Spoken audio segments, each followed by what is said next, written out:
जय हिमालय जय भारत। हिमालय लोग यूट्यूब चैनल में आपका स्वागत है और मैं हूं जर्नलिस्ट डॉक्टर हरीश चंद्र लखेड़ा। आज हिमालय से बहुत दूर इजराइल की तरफ चलते हैं। आतंकी संकट हमास ने जब इजराइल पर 7,000 से ज़्यादा मिसाइलें दाग दी तो उसके बाद यह पूरा क्षेत्र युद्ध के मैदान में बदल गया। अब सवाल यह है कि इजराइल और फिलिस्तीन का यह क्या विवाद है और क्या यह वास्तव में यहूदी और मुसलमान का विवाद है या फिर यहूदी और मुसलमानों का भी एकमात्र फिरका जिससे यह विवाद चल रहा है। और आखिर क्यों यहूदी हजारों साल तक इधर उधर भटकते रहे, उनका देश नष्ट कर दिया गया था और अब भी वह मुस्लिम देशों से घिरा है। और क्या इजराइल के जो मजबूत इरादे हैं क्या उससे भारत को सबक सीखने की जरूरत है। आज इन्हीं मुद्दों पर मैं बात करूंगा, लेकिन तब तक आपसे अनुरोध है कि हिमालय लोग यूट्यूब चैनल को सब्सक्राइब अवश्य कर दीजिए जिन्होंने अब तक ऐसा नहीं किया है। आप जानते ही होंगे कि इजराइल दुनिया का एकमात्र यहूदी देश है जो कि अरब देशों से घिरा हुआ है और इजराइल के भीतर ही है एक फिलिस्तीन क्षेत्र जिसे देश का दर्जा प्राप्त नहीं है और फिलिस्तीन में रहने वाले मुस्लिम ही अलग देश की मांग कर रहे हैं, यानी वे फिलिस्तीन को देश का दर्जा दिए जाने की लंबे समय से मांग कर रहे हैं। यहूदी धर्म प्राचीन धर्मों में से एक है, लगभग 4,000 साल पुराना। एक बात और कह दें कि महान वैज्ञानिक अल्बर्ट आइंस्टीन से लेकर कार्ल मार्क्स जैसे चिंतक भी यहूदी समाज से हुए हैं। बहुत कम आबादी होने के बावजूद यदि हम देखें तो 1901 से लेकर 2022 के बीच जिन 954 लोगों को नोबेल पुरस्कार मिला उनमें से 212 यहूदी समाज से थे या फिर ऐसे भी थे जिनके कम से कम पिता या माँ यहूदी रहे हैं। यानी लगभग 22% विद्वानों को नोबेल प्राइज मिला हुए यहूदी समाज से थे। एक तरफ हम देखें कि यहूदी समाज का देश और समाज के लिए इतना बड़ा योगदान रहा है, दूसरी ओर हमास जैसी मानसिकता के लोगों का योगदान यही रहा है कि उन्होंने सदियों से इस सारे संसार को लहूलुहान किया है और अत्याचारों की गाथा लिखी है। तो बात करते हैं अब यहूदी समाज की। यहूदी धर्म की शुरुआत यरूशलेम से ही हुई है। यही वही यरूशलेम है जहाँ यहूदी, ईसाई और इस्लाम सभी अपनी पवित्र जगह मानते हैं। और आप यह भी जानते होंगे कि जो ईसाईयत के प्रमुख हैं ईसा मसीह, वे भी यहूदी समाज से ही निकले थे। माना जाता है कि यहूदी धर्म की शुरुआत पैगंबर अब्राहम ने की थी। अब्राहम को मुस्लिम भी मानते हैं और ईसाई भी, कहीं वो इब्राहिम या अब्राहम कहे जाते हैं। ये इनको एक पैगंबर मानते हैं या ये कह सकते हैं कि ईश्वर का दूत। अब्राहम के बेटे का नाम आइजैक और एक पोते का नाम याकूब या जैकब था। याकूब का दूसरा नाम इसराइल था। याकूब के 12 बेटे और एक बेटी थी। इन 12 बेटों ने 12 यहूदी कबीले बनाए। याकूब ने इन यहूदियों को इकट्ठा कर इजराइल नाम का एक राज्य बनाया। याकूब के एक बेटे का नाम यहूदा था। उसके वंशजों को यहूदी कहा गया। इनकी भाषा हिब्रू थी और ग्रंथ तनख। ये लोग यरूशलेम और यूदा के इलाके में रहते थे। करीब 2200 साल पहले पहला यहूदी राज्य अस्तित्व में आया था जिसमें साउल, इशबाल, डेविड और सोलोमन जैसे प्रसिद्ध राजा हुए। 931 ईसा पूर्व में सोलोमन के बाद यह राज्य धीरे धीरे इसका पतन होने लग गया और संयुक्त इजराइल 2 हिस्सों में बंटकर इजराइल और यूदा के बीच में बंट गया था। 700 ईसा पूर्व में असीरियाई साम्राज्य ने यरूशलेम पर हमला किया और इस हमले के बाद यहूदियों के 10 कबीले तितर बितर हो गए। 72 ईसा पूर्व रोमन साम्राज्य के हमले के बाद सारे यहूदी दुनिया भर में इधर उधर जा बसे। इस हमले में किंग डेविड के मंदिर को भी तोड़ दिया गया था। इस मंदिर की एक दीवार बची थी जो आज भी यहूदियों के लिए पवित्र तीर्थ स्थल मानी जाती है।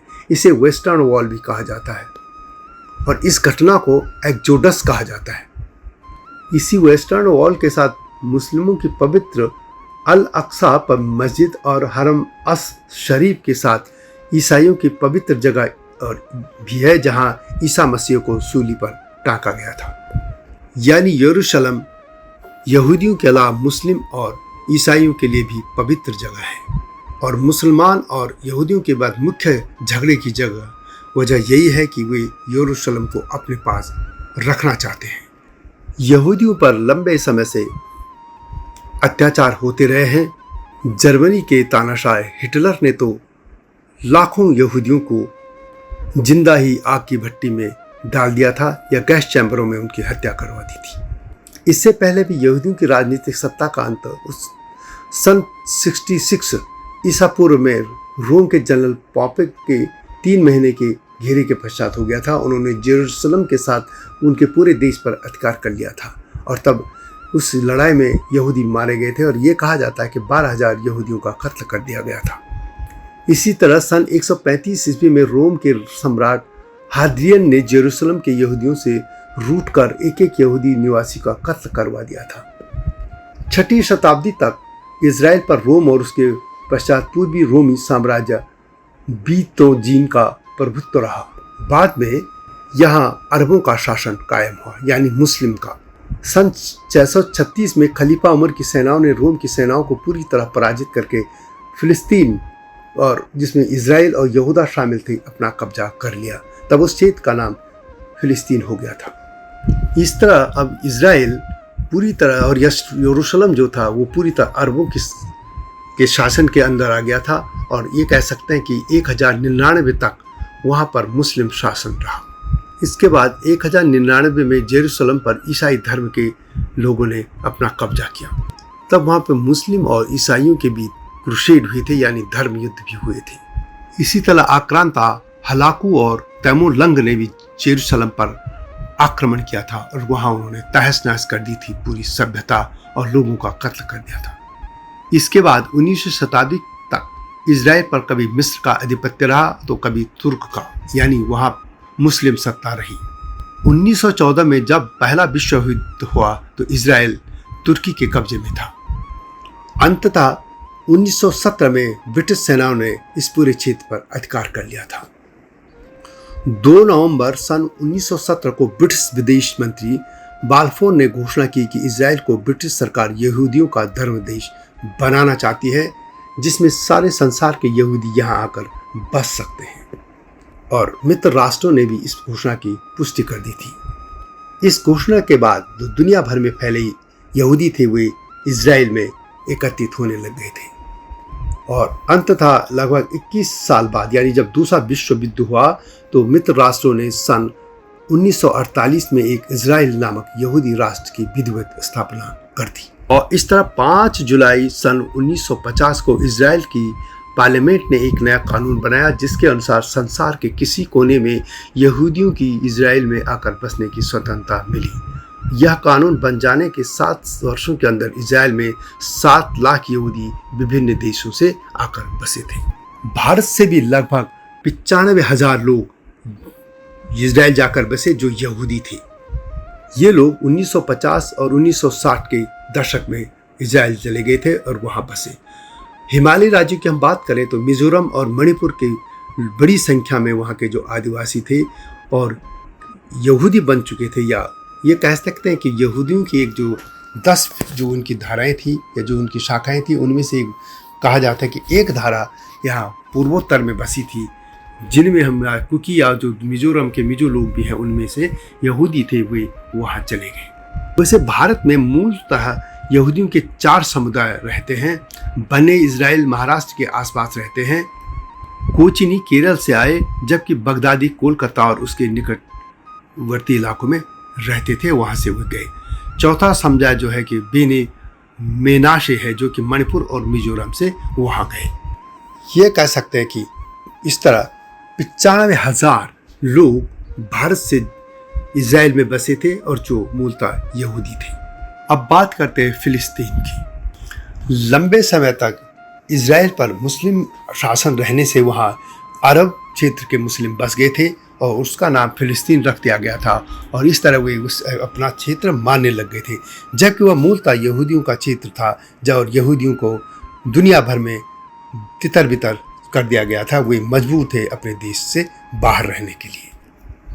इस तरह जब 1-2 वर्षों तक ये दर बदर रहे और जब ये वहाँ पहुँचे तो यहूदियों ने अपना देश बना दिया था और वहाँ से फिलिस्तीन के जो अरब मुस्लिम थे उनको वहाँ से दूसरी तरफ जाना पड़ा था। यहूदियों के लिए एक और बात कही जाती है कि जब विश्व भर के यहूदी आपस में कभी मिलते थे तो वे कहते थे अगली बार यरूशलेम, जैसे हम किसी को कहते हैं कि हम फिर मिलेंगे, तो वे कहते थे अगली बार यरूशलेम। यानी उन्होंने अपनी पीढ़ियों को, अपनी संतानों को यह बताते रहे कि यरूशलेम उनका देश है और इसको बनाना ही होगा। अंततः जब अंग्रेजों का वहाँ शासन आया था, कि जैसे मैंने पहले कहा, तो एक वहाँ पे मित्र राष्ट्रों ने यहूदियों का देश बना ही दिया था। चूंकि द्वितीय विश्व युद्ध के दौरान जर्मनी के तानाशाह एडोल्फ हिटलर ने लगभग 60 लाख यहूदियों की योजनाबद्ध तरीके से हत्या कर दी थी, तो इसके बाद यहूदियों के लिए पूरे संसार में एक संवेदना पैदा हो गई थी। 1947 में संयुक्त राष्ट्र संघ ने यहूदियों की वर्षों पुरानी मांग को पूरा कर दिया था और इस तरह संयुक्त राष्ट्र ने इजराइल को एक देश की मान्यता दे दी थी। लेकिन इधर क्या हुआ कि संयुक्त राष्ट्र ने यह भी कहा था कि ये जो फिलिस्तीन क्षेत्र, इसको कहा जाता था पहले, कि फिलिस्तीन के 2 हिस्से कर दिए जाए, एक हिस्सा यहूदियों को दे दिया जाए, दूसरा मुस्लिम को। यरूशलेम को एक अंतर्राष्ट्रीय शहर रखा जाए, क्योंकि वहाँ यहूदी, मुस्लिम और ईसाई तीनों धर्मों के धर्मस्थल है। यहूदियों को पहले यह योजना पसंद आ गई थी, लेकिन मुस्लिम इसके लिए तैयार नहीं हुई।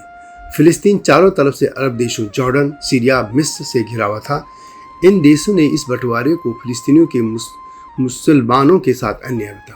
अरब देशों ने कहा था कि मुसलमानों ने यहूदियों पर कभी अत्याचार नहीं किया, यहूदियों पर हुए अत्याचारों के लिए यूरोपीय देश और ईसाई जिम्मेदार हैं। ऐसे में यदि यहूदियों को अलग देश देना है तो यूरोप में दे दिया जाए, और यहीं से यह विवाद शुरू हो गया। यानी फिलिस्तीनी उस पूरे क्षेत्र को अपने कब्जे में चाहते थे, जबकि यह देश क्षेत्र यहूदियों को दे दिया गया था। इस तरह हम कह सकते हैं कि आज जो इजराइल देश है, उसके भीतर जो मुस्लिम बस्तियां हैं उनको फिलिस्तीन कहा जाता है, लेकिन उसको देश का दर्जा प्राप्त नहीं है। ये एक स्वायत्त क्षेत्र है, लेकिन इजराइल की सीमा के भीतर। और इसी बंटवारे की से जो विवाद हुआ, वही आज इस झगड़े का पूरा मूल कारण है। इससे इजराइल 1947 में देश बन गया और 1948 में भारत ने भी उसको मान्यता दे दी थी, जबकि फिलिस्तीन देश नहीं बन सका। यह अलग बात है कि भारत फिलिस्तीन को भी समर्थन देता रहा है, और इनके एक नेता थे यासर अराफात, उनको भी भारत काफ़ी तवज्जो देता रहा। इजराइल के बनने के बाद से ही जो अरब देश है, जो इसके आस पड़ोस के देश है, उनके साथ बहुत सी लड़ाइयाँ होती रही हैं। यह बताना जरूरी है कि अब इजराइल के भीतर जो फिलिस्तीन है, आखिर ये कौन से मुस्लिम हैं। मुस्लिम सभी जानते हैं कि शिया और सुन्नी 2 बड़े फिरके हैं, लेकिन सुन्नियों में भी हनफी, शाफई, मालिकी और हम्बली, ये मुख्य तौर पर 4 बड़े ग्रुप हैं। और इनके अलावा सूफी, वहाबी, देवबंदी, बरेलवी, सल्फी, अहले हदीस आदि कई फिरके हैं। इनके अन्य भी फिरके हैं, जैसे अहमदिया, कादियानी, खारजी, कुर्द और बहावी, ये अन्य उसमें आते हैं। ये कह सकते हैं कि जो मुस्लिम 57 देश हैं, वास्तव में वे कुछ फिरकों के ही देश हैं। बड़ी संख्या में एक फिरके हर जगह हावी हैं, और बाकी अन्य फिरकों के लोग भी वहाँ रहते हैं। और जो फिलिस्तीन में फिरके रहता है, वो है वास्तव में शाफई फिरका। और इसलिए आप देखते होंगे कि जब भी फिलिस्तीन का मुद्दा आता है, तो उसमें कुछ गिने चुने मुस्लिम देश ही उसके समर्थन में युद्ध तक के लिए तैयार हो जाते हैं। लेकिन कुछ इस बाकी जो मुस्लिम देश हैं, या तो वो चुप हो जाते हैं, या निंदा कर लेते हैं, या वे शांति की बात करके अपने को अलग कर लेते हैं। कुछ ऐसे मुस्लिम देश भी हैं जो इजराइल के साथ अन्य संबंध, व्यापारिक या अन्य संबंध भी बना के रखते हैं। इस तरह ये पूरा जो विवाद है, ये यहूदी और मुस्लिम के शाफई फिरके का है। इसमें कुछ लोग ऐसे भी हैं जो अतिवादी हैं या धर्मांध हैं, वे फिर इनके साथ खड़े हो जाते हैं, चाहे ये आतंकी हमले भी करें। हमास ने इस बार यही किया है।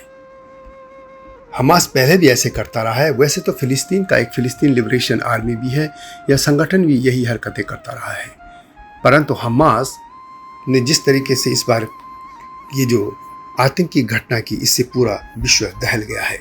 जहाँ एक और विश्व पूरे 21वीं शताब्दी में एक सभ्य समाज की बात करता है, वहीं इन्होंने जिस तरह की हरकतें की हैं, बच्चों को, महिलाओं को, लोगों को बंदी बनाया और उनके साथ जिस तरह की हरकतें की और सोशल मीडिया में डाली, वह निंदनीय सवाल है।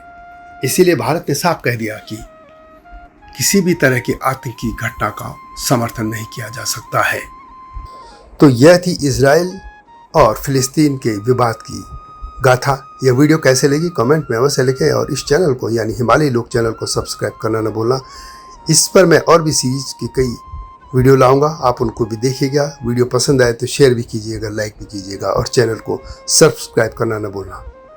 नए मुद्दे के साथ शीघ्र आपके सामने आऊँगा। तब तक जय हिमालय, जय भारत। हिमालय पे पेड़ हो तो गीत गाएंगी नदियाँ, गीत गाएंगी नदियाँ। पेड़ों पे चिड़िया है तो गीत गाएंगी नदियाँ, पेड़ों पे चिड़िया है तो गीत गाएंगी नदियाँ। माँ की लोरी जैसे होते हैं नदियों के गीत,